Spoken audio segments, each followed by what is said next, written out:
Muy buenos días, queridos hermanos. Quisiera llevarlos en esta mañana a meditar en la palabra de Dios en Hechos de los Apóstoles capítulo 6 y vamos a leer desde el versículo 8 al versículo 15. Dice la palabra de Dios, Hechos capítulo 6, versículo 8, y Esteban, lleno de gracia y de poder, hacía grandes prodigios y señales entre el pueblo. Entonces se levantaron unos de la sinagoga llamada de los libertos y de los de Cirene, de Alejandría y de Cilicia y de Asia, disputando con Esteban. Pero no podían resistir a la sabiduría y al espíritu con que hablaba. Entonces sobornaron a unos para que dijesen que les habían oído hablar palabras blasfemas contra Moisés o contra la ley y contra Dios. Y soliviantaron al pueblo, a los ancianos y a los escribas, y arremetiéndoles le arrebataron y le trajeron al concilio. Y pusieron testigos falsos que decían: este hombre no cesa de hablar palabras blasfemas contra este lugar santo y contra la ley, pues le hemos oído decir que ese Jesús de Nazaret destruirá este lugar y cambiará las costumbres que nos dio Moisés. Entonces todos los que estaban sentados en el concilio, al fijar los ojos en él, vieron su rostro como el rostro de un ángel. El devocional tiene por título ¿Qué ven en mi rostro? Pensaba en un mensaje que tiene Carol acerca de las emociones. Ella comienza este mensaje, en el cual la acompañé en algunos talleres, comienza mostrando imágenes, emojis, como se dice, de caras que transmiten algo, y les comienza a preguntar a la gente, ¿no? Y les comienza a preguntar acerca de lo que ellos entienden que esa cara está mostrando. Y en muchas ocasiones, obviamente, uno empieza a ver lo que está delante de sus ojos, y se ven rostros a veces de alegría, a veces de tristeza, a veces de enojo y tantas otras cosas que sabemos que se muestran a través de un rostro. Pero esta semana comenzó la semana con una noticia que realmente me llamó poderosamente la atención, pero a la vez no me asombró, porque sé que estamos viviendo tiempos donde el corazón del hombre, al estar tan lejos de Dios, llega a lugares inesperados y a situaciones jamás pensadas. En una fila de supermercado, haciendo las compras, un hombre de más de 50 años y un muchacho de alrededor de 21 años, estaban este hombre de 50 y pico de años haciendo la fila, y este muchacho aparentemente se quiso colar, como se dice comúnmente, pasar por delante de él sin esperar su turno, y comenzaron a discutir. La discusión comenzó a subir de tono, al punto que estas dos personas se dirigen hacia el estacionamiento de este supermercado, y allí en este estacionamiento este hombre de 50 años toma un cuchillo y lo degolla al muchacho. Realmente podríamos pensar que es una película de suspenso, una película sinceramente hasta de terror. Podríamos pensar que esto sucede en lugares lejanos a nuestra ciudad, pero ha sucedido nada más ni nada menos que en nuestra misma provincia, en la provincia de Río Negro, en la ciudad de Bariloche y en el supermercado La Anónima. ¿Qué fue lo que llevó a este hombre a cometer semejante atrocidad? Todo lo que había en su corazón, evidentemente, fue algo que fue acumulándose de tal manera en ese momento que lo llevó a cometer la peor decisión que podría haber tomado en su vida. Siempre pienso, cuando pasan todas estas cosas, cómo es el cambio absoluto a partir de ese momento de la familia de quien pierde a su integrante y de la familia de quien también lo pierde presencialmente porque seguramente este hombre está en la cárcel. Y vemos en la calle muchos rostros de enojo, cuando alguien no soporta lo que le está haciendo el otro, o cuando aún con una simple mirada comienzan estas peleas y tantas cosas que pasan. Ahora, ¿qué sucede cuando nos miran a nosotros? Cuando estamos en ocasiones como en esta situación. Sinceramente, hermanos, yo debo confesarles que en mi vida, si hay algo con lo cual lucho y luché, fue con mi carácter. Y muchas veces tuve que pedir perdón y muchas veces tuve que comenzar nuevamente. Ahora, ¿saben?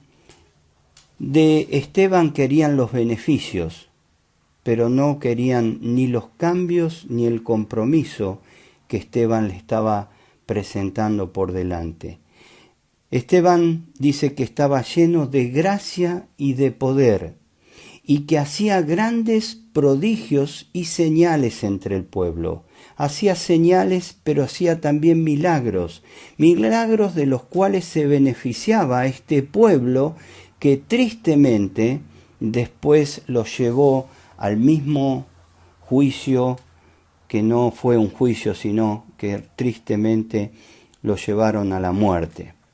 Lo llevaron hasta ante el Sanedrín. Esta era la tercera vez que los cristianos estaban aquí en el libro de los Hechos ante el Sanedrín. Primero había sido Pedro y Juan, luego fueron los 12, y en esta ocasión estaba siendo Esteban.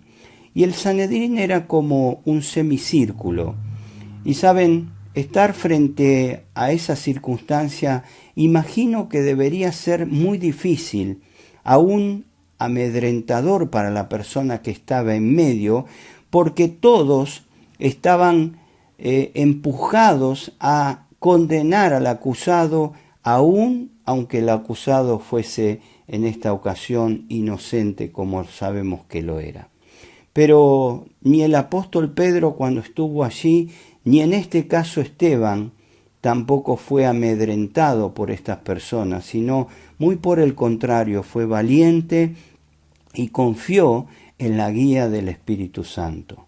Estas personas habían juntado, como dice la Escritura, testigos falsos.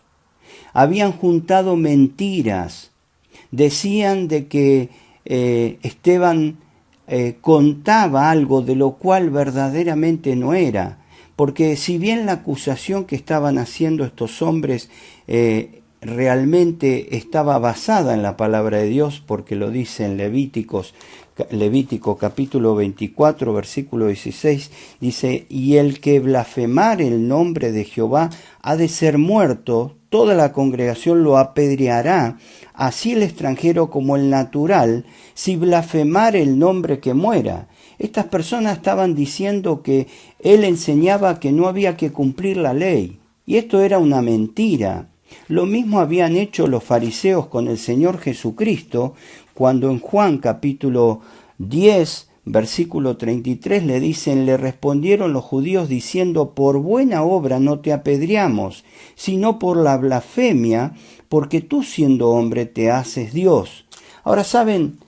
El Señor Jesucristo en ninguna manera dijo que vino a cancelar o anular la ley.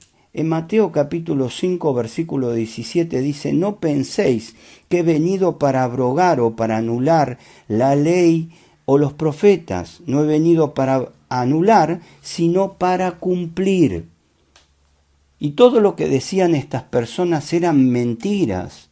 Había testigos falsos.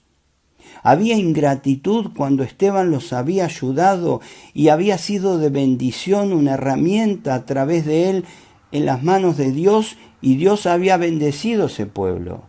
Sin embargo, tristemente, allí le estaban pagando con una moneda tan terrible como era una acusación falsa que los llevaría a la muerte.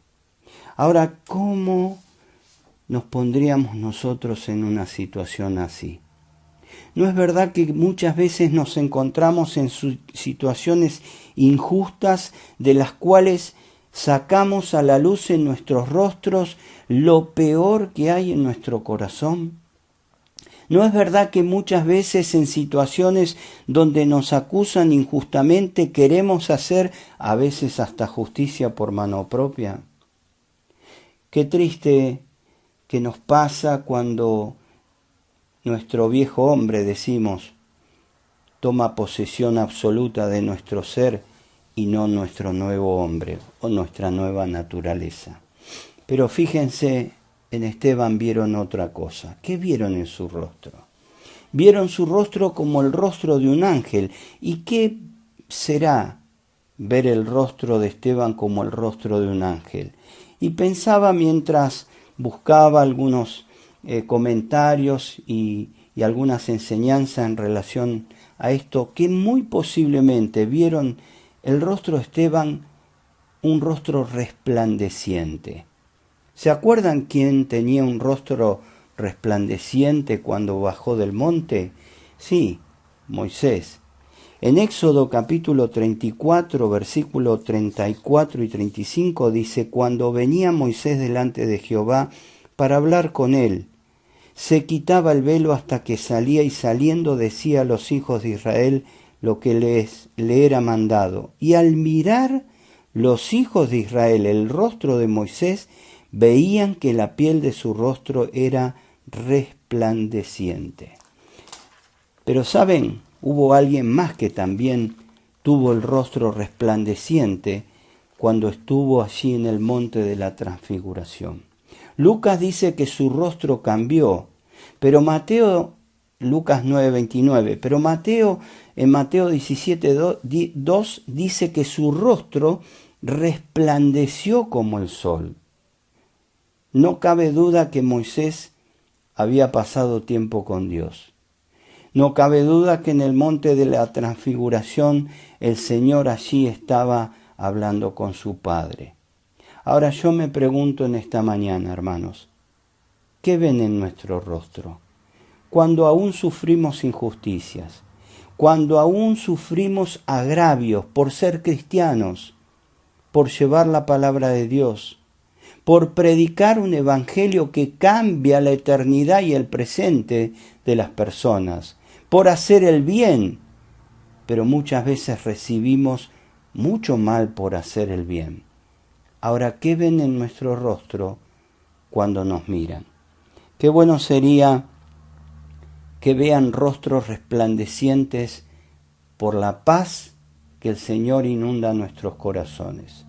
Qué bueno sería que en este día puedan ver rostros que verdaderamente reflejen el amor de Dios, porque pasamos tiempo con Dios y porque entendimos que Dios cambió nuestra vana manera de vivir, como decía el apóstol Pedro, la cual recibimos de nuestros padres. Que en este día podamos dar gloria a Dios en mostrar nuestros rostros, que verdaderamente no están llenos de odio, de rencor, sino muy por el contrario, de amor al perdido, porque somos los que representamos a nuestro Salvador para llevar este mensaje de buenas nuevas de salvación. Que el Señor les bendiga en este día.